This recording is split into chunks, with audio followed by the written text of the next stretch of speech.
এবারের নির্বাচনে বিএনপির বিরোধী শুধু জামায়াত জোটই না, অনেক জায়গায় ভোট হবে বিএনপি বনাম বিএনপি।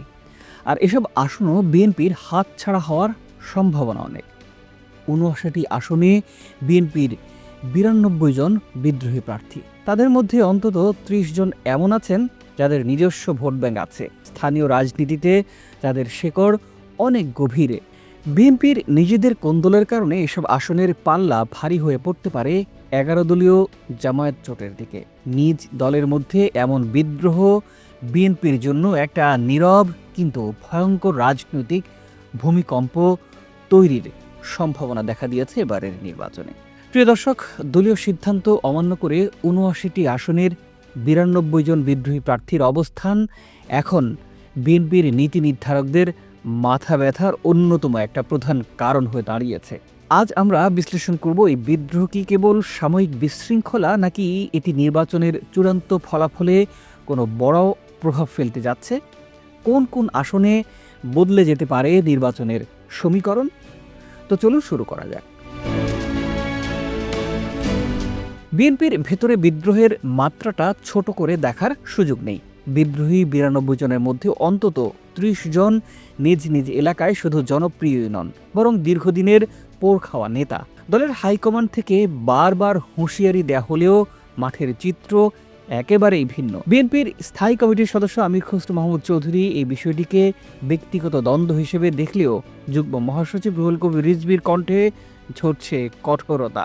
দল এরই মধ্যে ৫৯ জনকে বহিষ্কার করেছে এবং উপজেলা থানা কমিটি বিলুপ্ত করার মতো কঠোর সিদ্ধান্ত নিয়েছে দলটি। কিন্তু প্রশ্ন থেকে যায়, বহিষ্কার কি তৃণমূলের জনপ্রিয়তাকে রুখতে পারবে?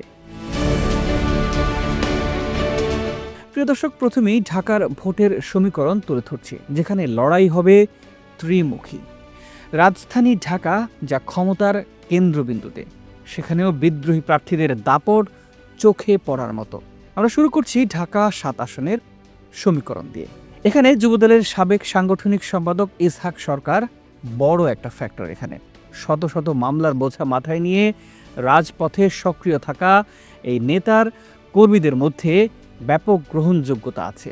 ঢাকা ১৪ আসন, এখানে সাবেক এমপি এস এ খালেকের ছেলে সৈয়দ আবু বকর সিদ্দিক সাজু, তার পারিবারিক ভোট ব্যাংক বিএনপির মূল প্রার্থী সানজিদা ইসলাম তুলি এবং জামায়াত প্রার্থীর জন্য বড় চ্যালেঞ্জ। ঢাকা ১২ আসন, জোটের শরিক সাইফুল হককে আসনটি ছেড়ে দিলেও সেখানে শক্তিশালী দেয়াল হয়ে দাঁড়িয়েছে বিএনপির জনপ্রিয় নেতা সাইফুল আলম নীরব। প্রিয় দর্শক, এবার আসি ঢাকার বাইরে শক্তিশালী বিদ্রোহীদের অবস্থান নিয়ে। ঢাকার বাইরে চিত্র আরও বেশি প্রতিদ্বন্দ্বিতামূলক। এর মধ্যে বেশ কয়েকটি উল্লেখযোগ্য আসন আপনাদের সামনে তুলে ধরছি। প্রথমে আনছি খাগড়াছড়ি। এখানে ধর্মজ্যোতি চাকমা পাহাড়ি আঞ্চলিক দলের সমর্থনে বিএনপি প্রার্থী ওয়াদুদ ভূঁইয়া শক্ত প্রতিদ্বন্দ্বী হয়ে উঠেছেন। নোয়াখালী ৬ হাতিয়া আসন, প্রকৌশলী ফজলুল আজিম ও তানভীর উদ্দিন রাজীবের উন্নয়নমুখী ইমেজ বিএনপির মূল প্রার্থীর জন্য দুশ্চিন্তার অন্যতম এক কারণ। কুড়িগ্রাম ৪ আসন, চিলমারী উপজেলার সাবেক চেয়ারম্যান রুকুনুজ্জামান শাহীন ভৌগোলিক অবস্থানের কারণে ভোটের হিসাব বদলে দিতে পারেন। রাজবাড়ী ২ ও চট্টগ্রাম ১৬, সাবেক এমপি নাসিরুল হক সাবু এবং লিয়াকত আলীর মতো হেভিওয়েট নেতারা এখানে নিজস্ব ভোট ব্যাংক নিয়ে সুবিধাজনক অবস্থানে আছেন। বিশেষভাবে উল্লেখযোগ্য নাটোর ১ আসন, যেখানে লড়াইটা অনেকটা পারিবারিক। ভাই বোনের লড়াইয়ে তৃতীয় পক্ষ হিসেবে তাইফুল ইসলাম টিপু ভোটের সমীকরণ সম্পূর্ণ পাল্টে দিতে পারেন। এবার আসি জোট শরিকদের সংকট ও অস্তিত্বের লড়াইয়ের সমীকরণ নিয়ে। বিএনপি যখন বৃহত্তর ঐক্যের স্বার্থে শরিকদের আসন ছেড়ে দিয়েছে, তখন সেই আসনগুলোতেই বিদ্রোহীরা সবচাইতে বেশি সক্রিয়। পটুয়াখালী ৩ আসন, গণ অধিকার পরিষদের নুরুল হক নূরের জন্য বড় মাথা ব্যথার কারণ হয়ে দাঁড়িয়েছেন বিএনপির সাবেক কেন্দ্রীয় নেতা হাসান মামুন। ব্রাহ্মণবাড়িয়া ২ আসন, জমিয়তে উলামায়ে ইসলামের মাওলানা জুনায়েদ আল হাবিবকে লড়তে হচ্ছে হেভিওয়েট ব্যারিস্টার রুমিন ফারহানার বিরুদ্ধে।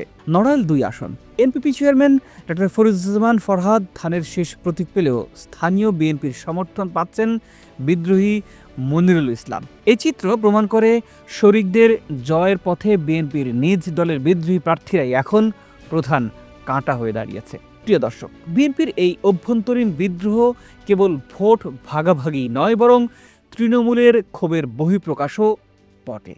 দলীয় প্রতীক ধানের শীষ বনাম ব্যক্তিগত জনপ্রিয়তা, এই দ্বন্দ্বের শেষ পর্যন্ত কারা জয়ী হয় তা নির্ধারণ করবে 12 তারিখের ভোটে।